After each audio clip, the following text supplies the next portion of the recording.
Hey there, welcome to Condom Agendale and the fake news. It's Wednesday, March 1st at about 1:22. We've got a special episode today. I'm going to talk a little bit about the NSA. I'm going to talk a little bit about what I think is going to happen under the Trump administration with the NSA. First off, let's do a little background, all right? This is the prison program. For those of you who don't know about the prison program, it's something that broke when Edward Snowden leaked his information. And what this basically is it's a Google for your communications. So every time you send a Facebook message, every time you send an iMessage, every time you send any kind of any kind of information, it gets logged, it gets stored, and then there are intelligence agents, NSA agents, who are able to search through and find all your communications, to search through and look for different keywords within your communications. Basically, everything here is available. Um, Now, currently, this is kind of limited to the purview of the NSA. So, is it an overreach? Yes, absolutely. But it's not really being used for anything other than terrorism, supposedly. That's what we think. In 2013, when this came out, this is what came out in 2013, and this had been happening for a year or so already at that point, right? And we don't even know if what came out was everything that came out. It may have been some kind of limited hangout release. In other words, the NSA's capabilities could be significantly more powerful than we know at the time. And regardless, they've had 4 years to basically adapt um, and continue the program since then. Okay, let's do a little more. I want to do a little more background on how the Trump administration came to be, so we can kind of trace this lineage, right, um, of the writers' strike. 2007, 2008, the Writers Guild of America went on strike, so there were no writers working in television. They actually the Writers Guild is really good at organizing, and there were no writers anywhere on television. So what happened? I wonder if I can find it in this article. Basically, what happened as a result of this is this was the rise of reality television, right? Because they needed to produce shows that didn't necessarily require a writer's team, and they needed to continue making money while the writers were saying no. So, the Writers Guild of America strike leads to the rise of reality television. The rise of reality television, in turn, leads to the popularity and sort of increase of the style of things that Donald Trump does.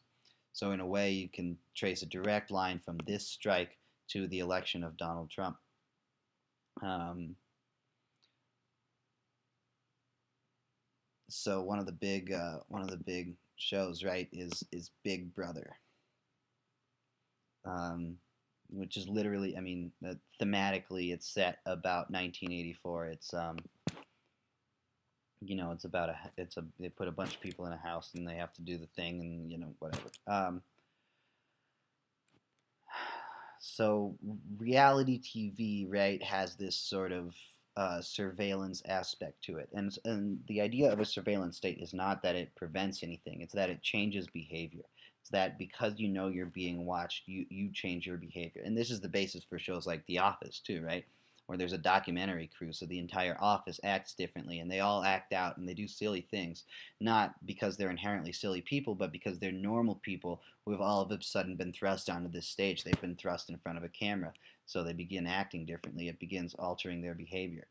Um, okay, now part of this is going to be predicated on what I think is going to happen here, right? Presidential executive order on enforcing federal law with respect to transnational criminal organizations and preventing international trafficking. This is an executive order that talks about sex trafficking and drug trafficking. It was the first executive order that was signed with Jeff Sessions as the new Attorney General. When it was signed, it doesn't say this here, but when it was signed, it had the article "the." In other words, with respect to the transnational criminal organization, and it was singular, it wasn't plural. Um, I don't know why it was changed necessarily, but um, suppose hypothetically that Trump decides to go after "quote unquote" the transnational criminal organization, and whatever that means. Um, Suppose hypothetically that a large number of American politicians, both Republican and Democrat, are embroiled in this scandal, right? They've been involved in a big scandal, right? And they have to be taken down. The evidence is incontrovertible. There's really no denying that this thing happened. Um, how can the evidence be so controvertible? How can the evidence be so incontrovertible? Well, one of those ways is going to be intercepts. It's going to be by surveilling their communications. The NSA knows, right? The NSA has Anthony Weiner's 650,000 emails. The NSA has all the communications. They're storing all of them. They know, and so there are. So as Trump takes power, right? The CIA has been largely against him, but he's sort of playing to forces within the CIA that are powerful. He's taken a strong side with Israel. I think one of the reasons he's sided so strongly with Israel is to sort of factionalize the CIA, is to prevent them from presenting a unified front against him. The NSA still seems to be largely against Trump, which is kind of an interesting thing. Because the Trump presidency seems to serve their interests pretty dramatically. The FBI is probably the most pro-Trump. It seems like Comey's trying to ride the fence as hard as he can, and neither supporting Trump or being against Trump. It seems like there's a large faction within the FBI who is pro-Trump.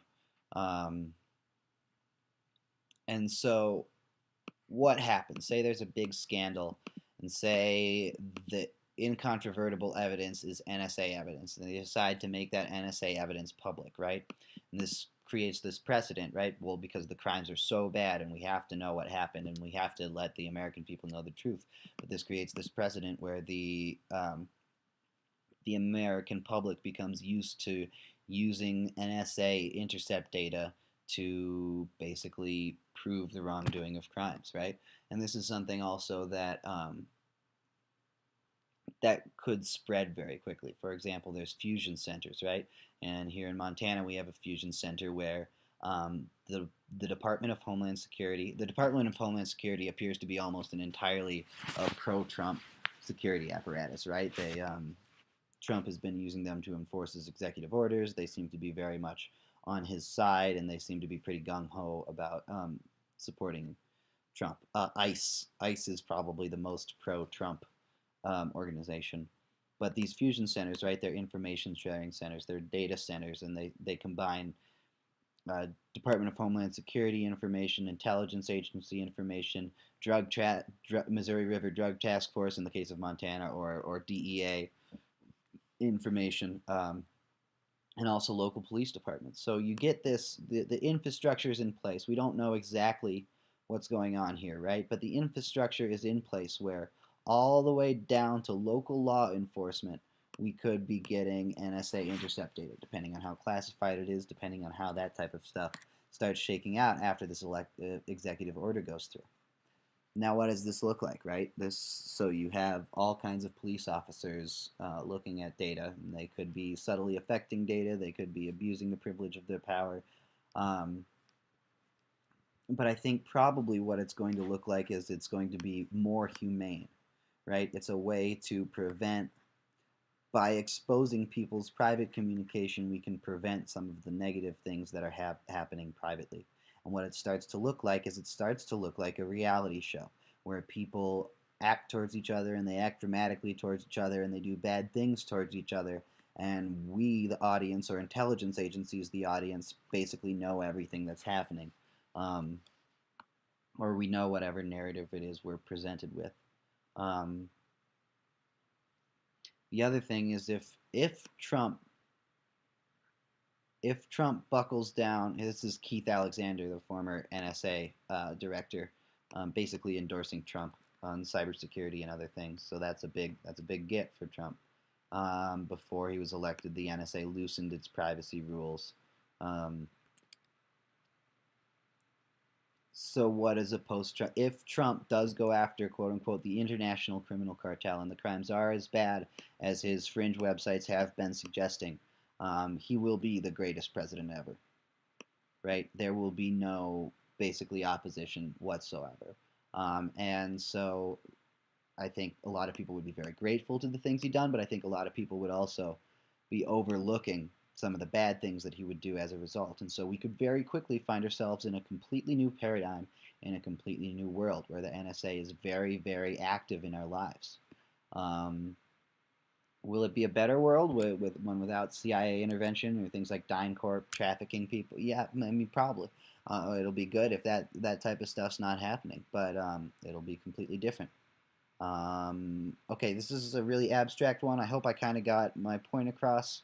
Um, yeah, I don't know. Thanks for watching.